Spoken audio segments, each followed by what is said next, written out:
Hello everybody. As I said in the last video, I will explain a little more how I do the torque coordinator clutch lockup.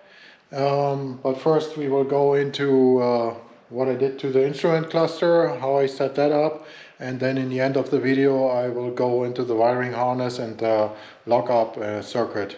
So I hope you enjoy this, and let's start.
So a little sneak peek on status of my instruments.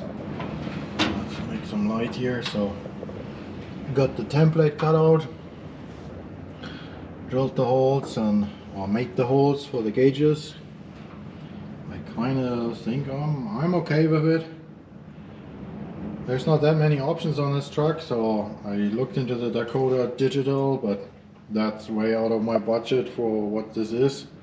And then there's another set that has dolphin gauges in it, but it's also just a flat plate, so I'm like, then I go this way since I just need speed and a temperature. That's the main concern I have, that I see how hot the engine gets and a basic idea of how fast I go. So let me clean up the plate and see how it looks then.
So I just cleaned this up. Yeah, you kind of sometimes get lucky, but it looks like this panel had under the paint Bondo. I almost would have taken all my work for nothing, since I want later a nice clean panel, but I'm lucky it's in a hidden spot. So sometimes you can't trust your material. I mean, this is an old side panel of a transit bus, kind of like the luggage doors. But I think I got lucky. This is right hidden behind the frame, so yeah, let's put my layout on. Let's see if we can get a machine look to it and go from there.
So this is kind of like the final walk around, or it's getting closer to it.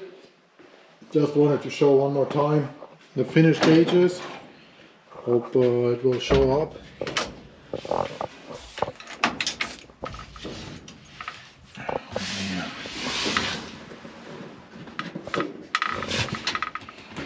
Okay, let's try this again.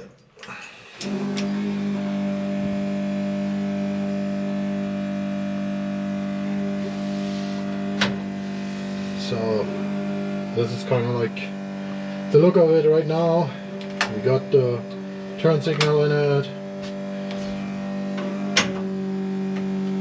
got the high beam check in it, speed, temperature. I still have to work on the fuel sending unit, but this is where we are right now.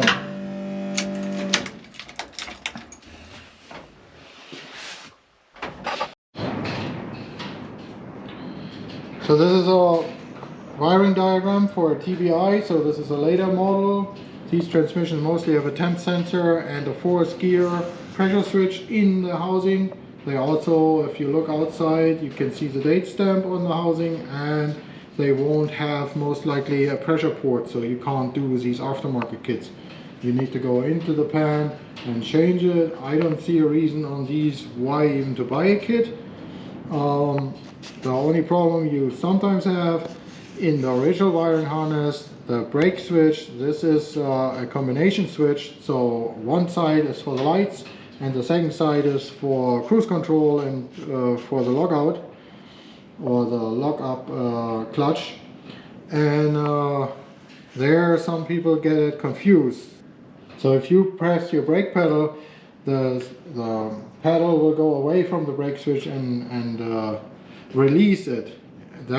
The brake light side will have contact then, so your lights will turn on, but the other side that is for your cruise and for the torque converter, they will then open up, so there will be no power flowing through this. So sometimes if you see the switch, everybody thinks when you press the pedal it will activate the switch, and it's the opposite.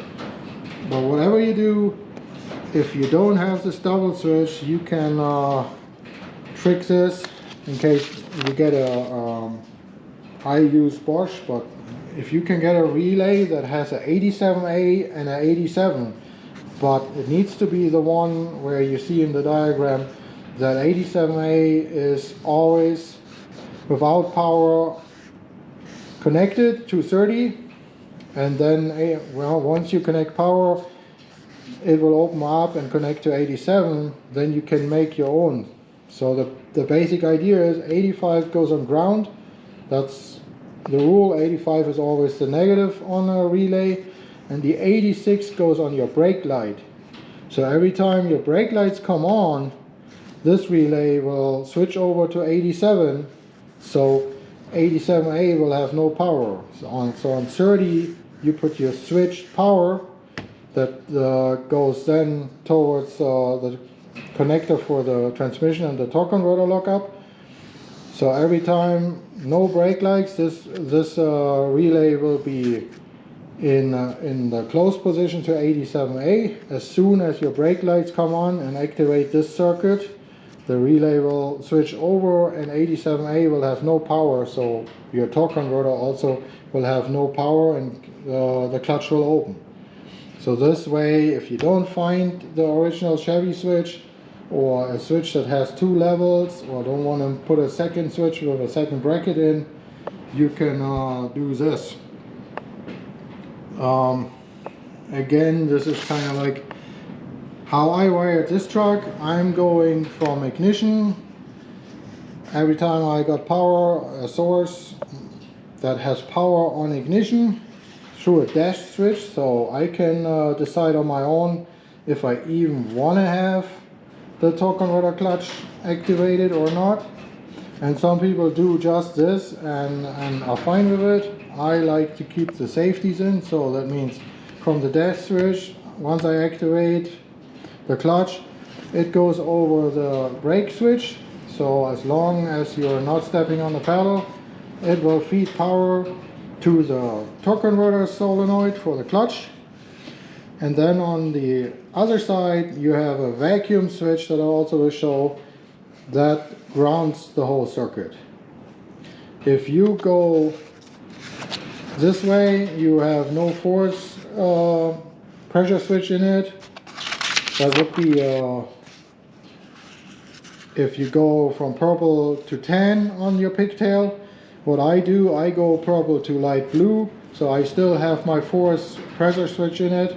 So it will only lock up if I got the dash switch on, I'm not on the brake, my vacuum switch shows that I'm on high vacuum, which means I'm not accelerating hard, I'm just cruising along, and force gear pressure switch in the transmission is closed. Then my converter goes into lockout. But depending where you go here, you can select that if you don't want the pressure switch in it. And like I said, a lot of people don't put a vacuum switch in. The minimum I would do is the brake switch, so that it's not creeping on you when you come to a stop. But that's basically it. And let's go into the basics, how I did it on the truck.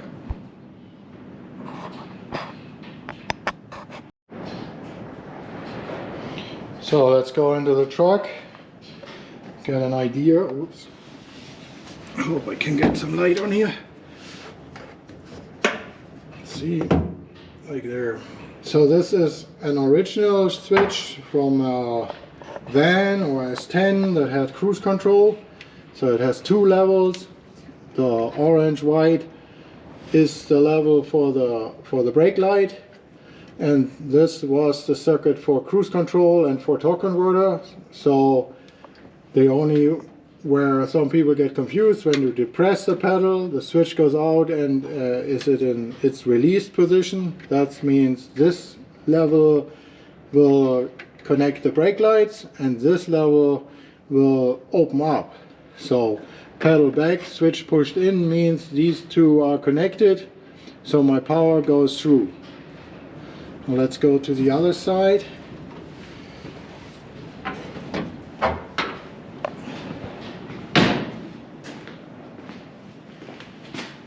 So I hope it comes over what I'm trying to show you.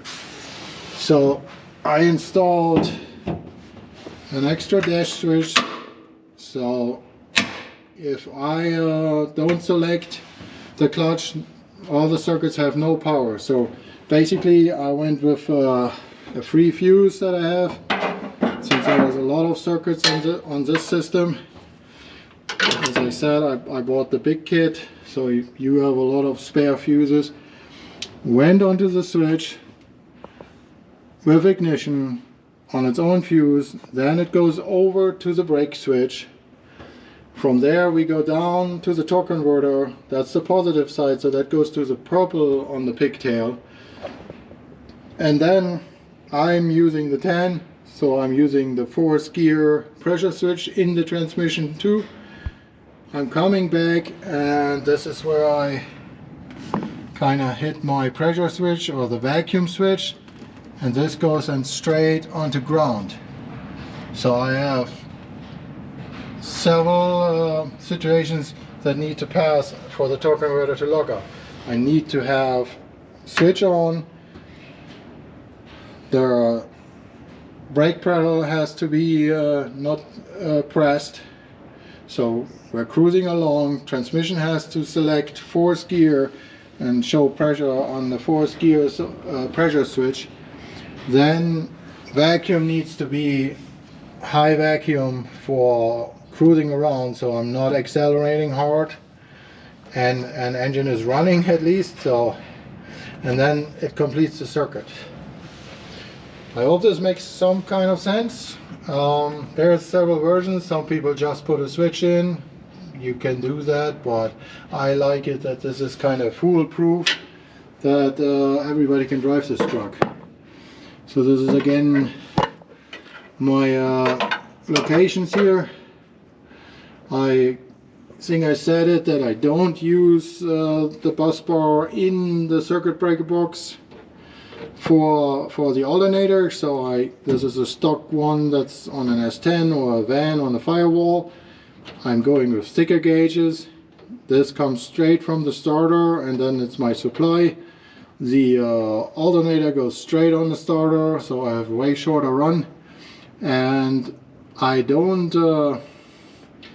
put the looms together, so my switches, my dash, front and rear, I will never tape it together. It's always separated. It's now strapped together, that it's hidden. But if you open up the cable ties, you will always have the separation. So you always can go, okay, I have a problem with the rear loom, I have a problem with the engine bay. So that way it's not all taped together.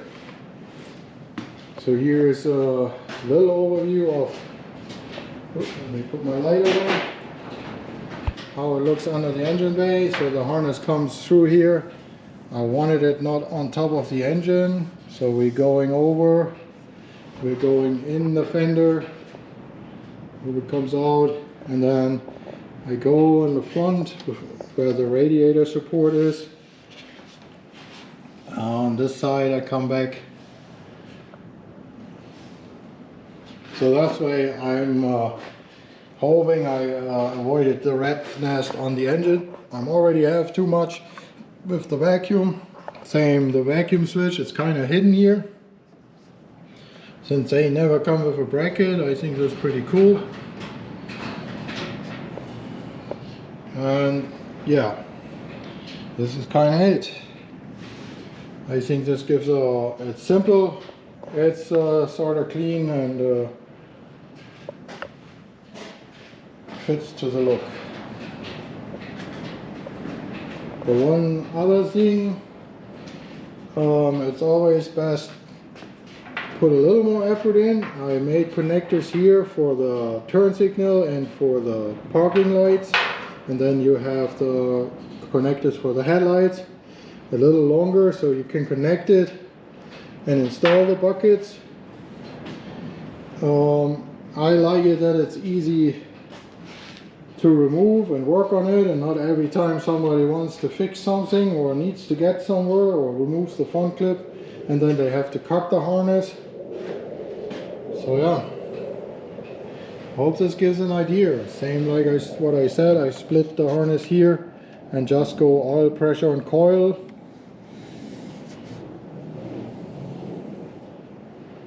Keep it simple. And then there's the final view of my gauges. I'll show a little how I did it. It's just a simple plate and gauge kit from eBay. I don't like the senders, I said that before, but for what this is, I only want to be sure that I have an idea of speed and temperature, most likely. This is about it. I'm getting closer. Got the taillights in. Yes, I went with both, even though I could get away with one, but I'm like, I wanna make it daily drivable, as I said before. So still have to do the front bumper and the hood. Well, that I waited for to the last minute till basically all is in place. And yeah, then comes the test drive. Wipers, I'm still not sure, because I don't like the prices of the conversion kits, and tractor wipers are pretty big, so I still have to find a way. And my rear glass, which is a big issue.